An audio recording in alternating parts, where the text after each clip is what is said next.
sila Pancasila dalam kehidupan sehari-hari.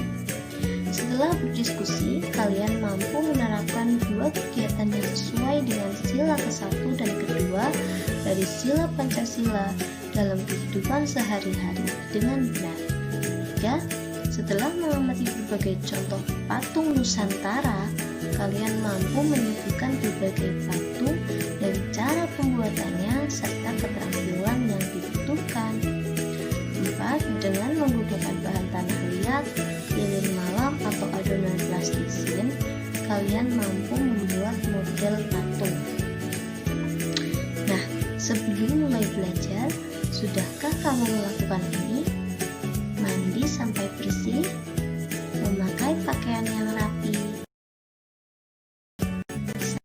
berdoa.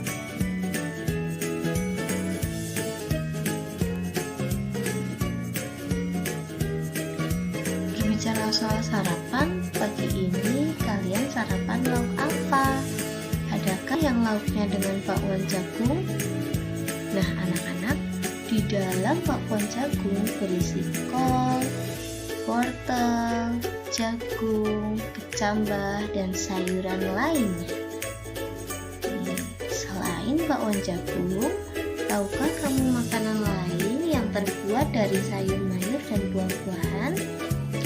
Ya, bagus, tepat sekali.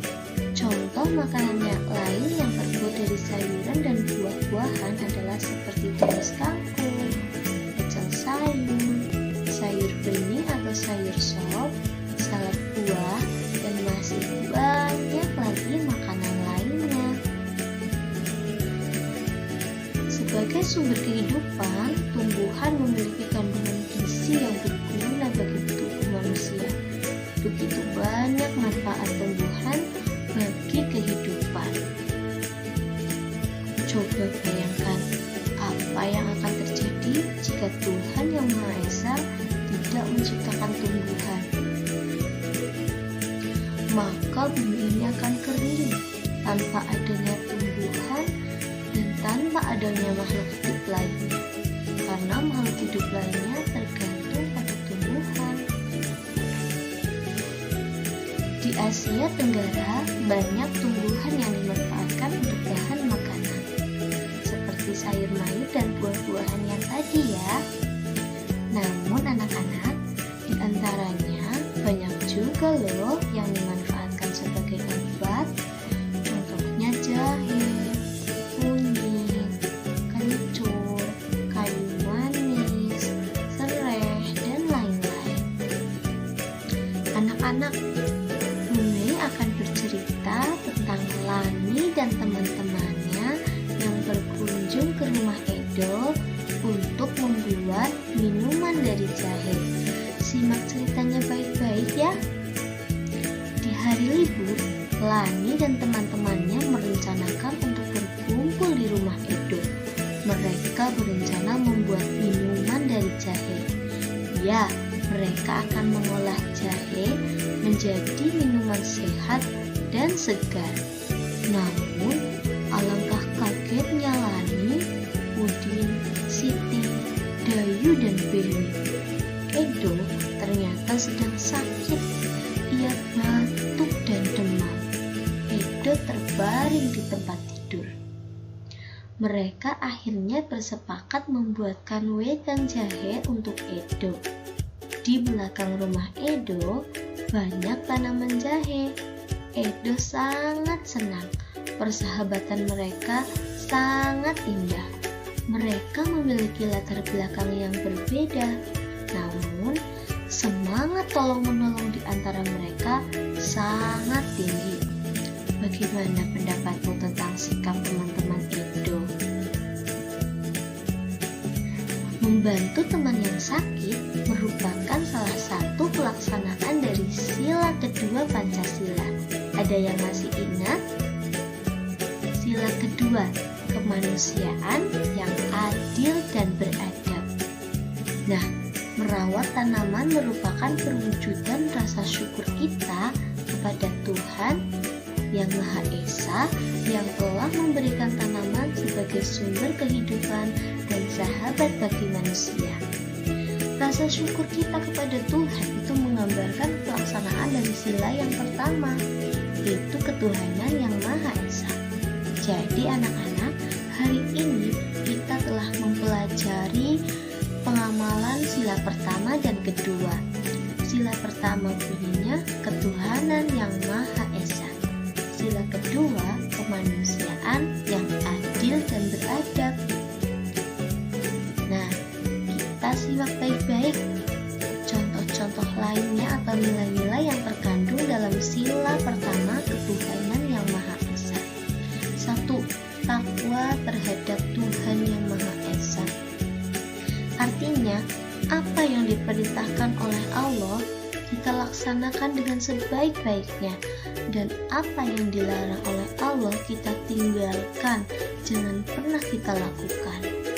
Seperti kita itu harus sholat 5 waktu, patuh kepada orang tua, berbakti kepada orang tua, taat kepada guru, harus jujur, kemudian melaksanakan ibadah-ibadah sesuai rukun Islam, dan lain-lain.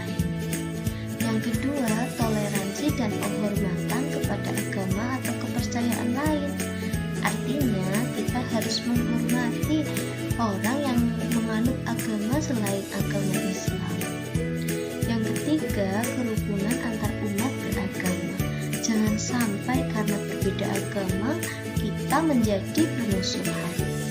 Begitu anak-anak, sudah sedikit memahami ya? Oke, mulai lanjut. Nilai-nilai yang terkandung dalam sila kemanusiaan yang adil dan beradab atau sila kedua Pancasila yang gambarnya rantai ini. Yang pertama, persamaan derajat. Yang kedua, menghargai hak asasi manusia. Yang ketiga, solidaritas antar sesama manusia. Yang keempat, perdamaian. Persamaan derajat itu apa sih anak-anak? Artinya, kita tidak membedakan derajat manusia dari segi status sosial. Kita tidak membedakan orang miskin, orang kaya, orang yang pintar, orang yang bodoh. Kita itu harus sama, saling menghormati, menghargai hak asasi manusia. Kita jangan sampai merampas hak asasi manusia orang lain. Misalnya, ketika kita ingin mendengarkan musik itu jangan terlalu keras, jangan sampai mengganggu orang lain yang mungkin sedang belajar atau sedang beribadah. Misalnya kita melakukan apapun, kita itu harus tetap memperhatikan hak orang lain. Jangan sampai ketika kita melakukan sesuatu akan membuat orang lain menjadi marah terhadap apa yang kita lakukan. Solidaritas antar sesama manusia. Kita itu harus solid, harus berteman, harus satu suara dengan teman-teman kita. Jangan sampai ada permusuhan ya di antara teman-teman kita. Perdamaian hampir sama ya, jadi kita itu harus hidup rukun, hidup damai, tanpa adanya perpecahan, tanpa adanya permusuhan. Itulah pengamalan nilai-nilai yang terkandung dalam sila kemanusiaan yang adil dan beradab. Anak-anak, kita perhatikan gambar satu ini ada dua orang dengan dua kostum yang berbeda. Ada yang menggunakan peci membawa Al-Quran, dan ada juga temannya yang menggunakan apa ini seperti ikat kepala ya, dan dia tidak membawa Al-Quran, tapi mereka itu saling berpelukan. Itu artinya ini contoh wujud dari pengamalan sila keberapa ya? Pertama atau kedua? Gambar satu, pengamalan sila pertama, ketuhanan yang Maha Esa. Pintar. Kemudian di sini juga terlihat gambar dua ini ada seorang Hindu atau Buddha ini memberikan sumbangan kepada orang Islam ya, memakai jilbab. Ini adalah nilai kemanusiaan yang adil dan beradab. menggambarkan pengamalan sila kedua. Kemudian ini ada yang gambar 3 menggambarkan Lani dan teman-temannya ya, Edo, Lani dan lain-lain, dan teman-temannya itu sangat khusyuk dalam beribadah, menggambarkan sila pertama, ketuhanan yang Maha Esa. Lalu gambar 4, Edo sedang sakit, dijenguk oleh teman-temannya. Mereka sangat peduli terhadap Edo. Mereka saling menyayangi, mereka solid. Nah, menggambarkan sila kedua, yaitu kemanusiaan yang adil dan beradab. Gambar 5, ini sedang belajar bersama ya, mengajari temannya yang tidak paham dengan materi, sehingga ini masuk ke sila kedua, kemanusiaan yang adil dan beradab. Kemudian menolong teman yang jatuh terpleset karena kulit pisang. Ini termasuk sila keberapa ya?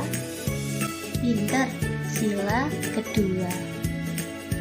Kemudian ini semangat dalam belajar ya, mengacungkan jari. Mereka ini si Lani dan Siti. Lani beda agama dengan Siti, tapi mereka saling berteman. Ini menggambarkan sila pertama, ketuhanan yang Maha Esa. Lalu ada anak sedang bersalaman dengan neneknya, penuh sopan santun. Ini masuk ke berbakti kepada orang tua, yaitu sila pertama, ketuhanan yang Maha Esa. Baik anak-anak, nanti Bu Mei akan membuat soal tentang gambar-gambar yang tadi. Kalian cukup mengisi pengamalan sila pertama atau kedua. Dan kalau bisa, berikan alasannya mengapa kamu memilih itu termasuk sila pertama atau sila kedua. Ya anak-anak, itulah tadi kita sudah belajar tentang pengamalan sila pertama dan kedua. Kita akan lanjut belajar tentang tanaman ya. Ternyata manfaat tanaman bukan hanya pada buah dan bunga saja. Bagian tanaman lainnya dapat dimanfaatkan oleh penduduk Indonesia dan Asia Tenggara adalah kayu. Lihat anak-anak, kayu bisa dibuat menjadi sebuah patung yang sangat indah. Para seniman mengubah kayu yang biasa saja menjadi bentuk-bentuk yang sangat indah dan bernilai mahal. Barangkali di antara kalian ada yang suka membuat patung. Nah anak-anak, tapi kali ini kalian tidak akan membuat patung dari kayu. Kalian akan membuat patung dari bahan lain, yaitu tanah liat atau lilin malam. Nah anak-anak, patung Nusantara terbuat dari tanah liat. Patung-patung tersebut sangat diminati baik oleh wisatawan lokal maupun mancanegara. Ayo kita praktekkan membuat patung Nusantara dari tanah liat. Coba sebelumnya kalian perhatikan dulu ya aneka kerajinan patung tanah liat dari daerah Kasongan berikut ini. Wow, bentuknya sangat indah dan seperti kartun ya. Ini ada teknik pengecatan dan lain-lain. Proses pembuatan patung Nusantara dari tanah liat dapat dilakukan dengan teknik cetak, tekan, maupun ukir. Untuk teknik cetak, tekan, dan ukir sebaiknya menggunakan tanah liat plastis. Jangan menggunakan tanah yang terlalu lembek karena akan menyulitkan untuk memperoleh bentuk yang tepat, rapi, dan jelas. Tanah liat yang terlalu lembek akan lengket pada cetakan gips sehingga sulit diangkat dari cetakan dan sulit untuk diukir. Untuk kegiatan membuat patung Nusantara ini, kamu dapat menggunakan tanah liat yang dapat ditemukan di sekitar tempat tinggalmu. Bentuknya apa ya? Bentuknya terserah kamu. Kamu suka bentuk apa? Silakan berkreasi.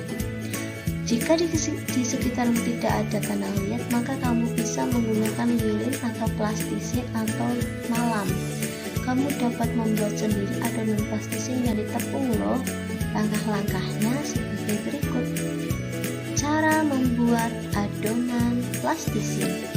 Bahan-bahan: 2 cangkir tepung terigu, setengah cangkir garam, 2 sendok makan minyak sayur, 1,5 cangkir air hangat, pewarna makanan. Cara membuat: campurkan terigu, garam, dan minyak sayur dalam wadah. Masukkan air hangat secara bertahap hingga adonan menjadi liat, tidak terlalu lembek. Gulung dan remas-remas adonan hingga bercampur dengan sempurna. Bagi adonan menjadi beberapa bagian. Buatlah lubang di tengahnya dan teteskan pewarna makanan. Kemudian gulung-gulung adonan hingga warna tercampur merata.